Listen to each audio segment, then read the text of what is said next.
hemos convocado a Martín Zurita, que es secretario ejecutivo de la Asociación de Institutos de Enseñanza Privada de la provincia de Buenos Aires. Zurita, Darío Larcos de Concepto lo saluda. ¿Cómo le va? Hola, buen día, Darío. ¿Cómo estás? Bueno, gracias por atendernos. Queremos conocer un poquitito cómo están evaluando ustedes desde la asociación esta situación que es complicada, porque por un lado están los costos que tienen que solventar las instituciones educativas, y por el otro lado están los bolsillos de los padres que hacen malabares para ver si pueden seguir mandando sus hijos a un que otro colegio privado.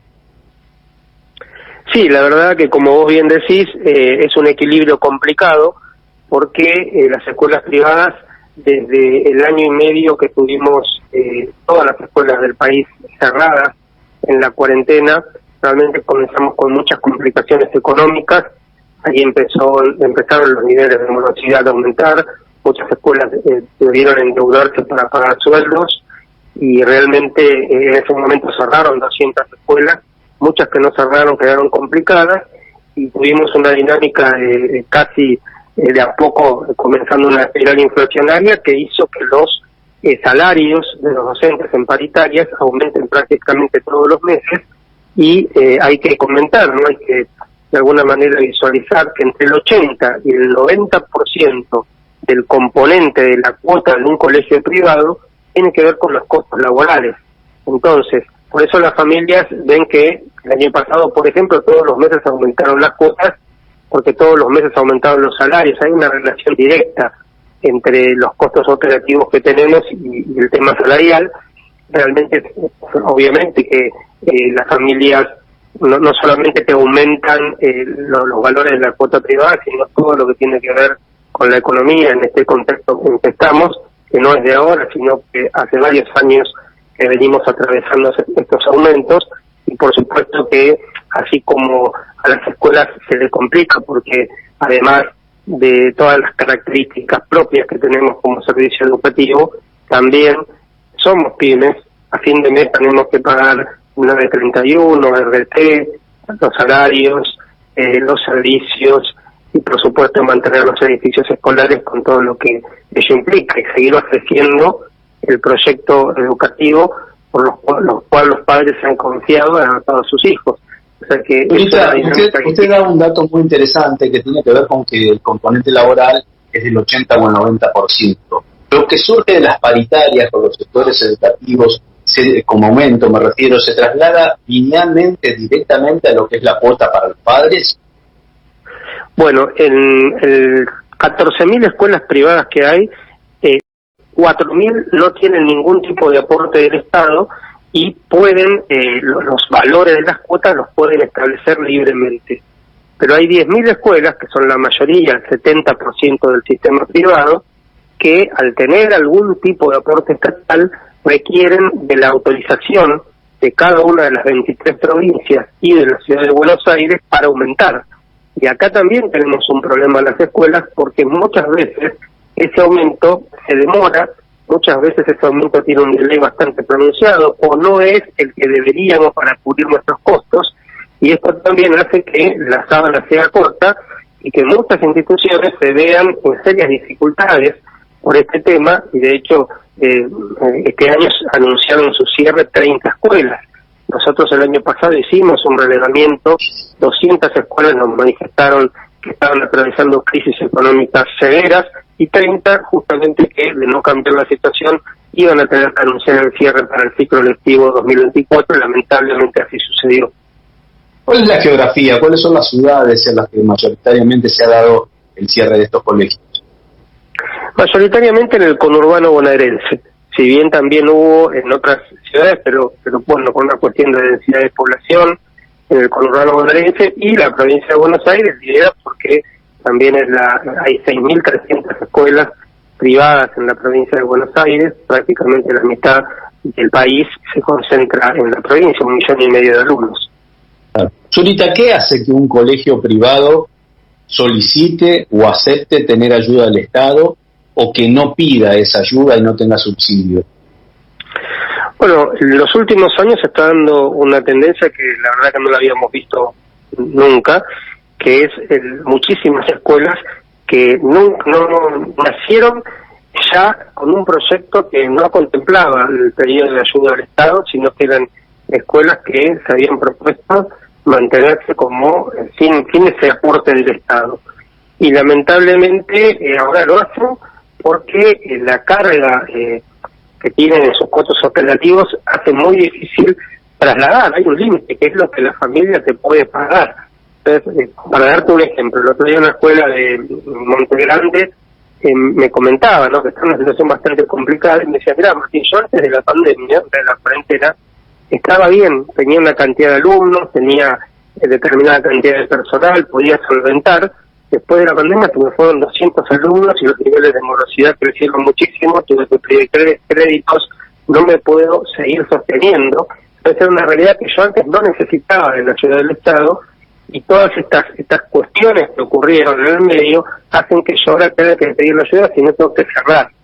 Entonces las condiciones socioeconómicas del país han cambiado, la clase media se ha empobrecido, y todos estos factores contribuyen a que determinadas escuelas, ¿no?, porque las escuelas privadas vos tenés un rango de cuotas muy heterogéneo, así como tenés escuelas privadas que cobran cuotas altísimas y que son la minoría, la mayoría la tenés en un rango de cuota para la clase media baja, y justamente son estas escuelas las que hoy están pidiendo ayuda de aporte estatal, porque de lo contrario les cuesta mucho trasladar los aumentos que hoy tenemos, por ejemplo, escuelas no subvencionadas de 40 al 50% de diciembre a marzo, es el promedio de aumento, y muchas familias no lo pueden pagar y se hace difícil para las escuelas seguir funcionando si no pueden recaudar las cuotas en su totalidad. Ahorita, ¿cuál es el grado de morosidad hoy en día de la mayoría de los colegios? Nosotros cerramos el 2023 con un 20% de morosidad, por supuesto, algunas escuelas más, otras menos, pero en promedio el 20%. ¿Mucho o poco teniendo en cuenta la media histórica? No, es mucho, la media siempre fue 5%. Así que en los últimos años estamos teniendo niveles altos de morosidad, planes de pago, etcétera. Tratamos de, por supuesto, poner el hombro en todo lo que podemos, pero así como se estaba comentando, no todas las escuelas tienen la misma espalda económica financiera como para en estos momentos complicados poder hacer esto, ¿no? Muchas que no lo pueden hacer y lamentablemente tienen que terminar cerrando si sus números no cierran. Claro, ¿qué pasa si los padres no pueden pagar la cuota, si caen en morosidad? ¿El chico puede ser despedido del colegio, puede perder la vacante? No, vos, en el año nosotros tenemos un contrato educativo, ¿no? O sea, si bien vos parcelás y cobrás en cuotas, el contrato es anual, por lo tanto, durante el año, uno primero siempre tratás uno escucha permanentemente a las familias, las conocés, la mayoría viene de jardín de infantes, las familias se acercan y tratás de ir viendo cómo poder solucionar. A veces se puede, a veces no. Muchas veces las escuelas están más becas de las que podrían, pero llega un momento, durante el año no puedes sacar a un chico por no pagar. Ahora, de un año para otro, sí, porque el contrato es anual y vos tenés el derecho de admisión para el otro año. Entonces, esto es como una última posibilidad, pero la verdad que también, si vos te pones a pensar, si bien la educación tiene determinadas particularidades, por eso tenemos esta situación, en otros servicios vos tenés internet, el gas, la luz, se te subís a un avión y si no pagás, no podés utilizar el servicio. La educación privada tenemos esto, de que durante el año no se le puede tratar al chico por no pagar, pero sí de un año para otro no matricular. Ahora, vos imaginate que si una escuela tiene muchísimos de estos casos, directamente tiene que cerrar.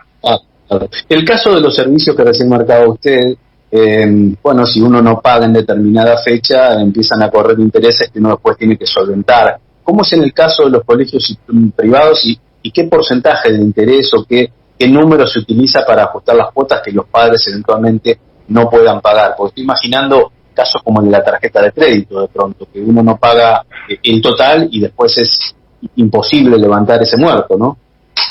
Mira, la verdad que este año cambió. Hasta el año pasado realmente era irrisorio. De hecho, ocurría que muchas familias no pagaban durante muchos meses y después pagaban todo junto, porque con la inflación que hay y el interés que era de un 3%, prácticamente, la verdad que muchas familias hacían eso, que está mal, y nosotros no teníamos forma de corregirlo. Ahora cambió. Ahora la AFIP se determina un interés de AFIP que es como modelo, que es del 15% a partir de este año. Y bueno, ese sería el interés que se va a aplicar a partir de las cuotas del 2024. La última, Zurita, ¿usted cree que vamos hacia una normalización de lo que son las cuotas de los colegios, o esto está atado inevitablemente a la evolución de la economía y a lo que haga el gobierno nacional?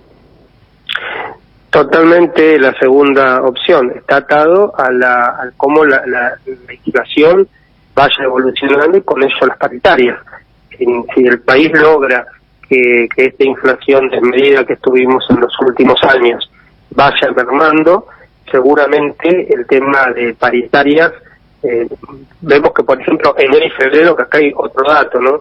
Nosotros anunciamos cuotas en diciembre, y tanto el gobierno de las provincias como el gobierno de la ciudad de Buenos Aires dieron aumentos de sueldos a los docentes y a los no docentes en paritarias en enero y febrero del 25 y del 20%, que eso no estaba contemplado, y nosotros tuvimos que ese 45% de masa salarial pagarlo sin tener la contrapartida de la cuota. Así que ese es otro tema, pero bueno, no me quiero explayar en eso. Te quiero responder concretamente que si las variables de la economía a nivel de inflación se van mejorando a lo largo del año, y las paritarias que fueron acompañando hasta el momento la inflación también van acompañando ese proceso, seguramente las cuotas irán, o sea, no irán aumentando tanto. De lo contrario, la última muy cortita, ¿el paro de CETERA los va a afectar?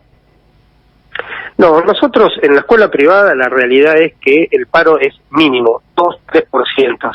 Por eso nosotros consideramos que la educación debe ser declarada esencial, igual con o sin ley. Para nosotros la educación es esencial, pero bueno, efectivamente a la educación privada los paros no le afectan como a gestión estatal. Es todo un tema también esto de los paros, porque los alumnos realmente en un contexto donde en Argentina los índices de pobreza son tan altos para la niñez, la infancia, la juventud, donde las pruebas nacionales e internacionales en que participamos, los resultados en matemática y en lengua son tan pésimos, realmente seguir perdiendo días de clases no tiene sentido. Zurita, gracias por este contacto, muy amable. No, por favor, gracias a ustedes. Pero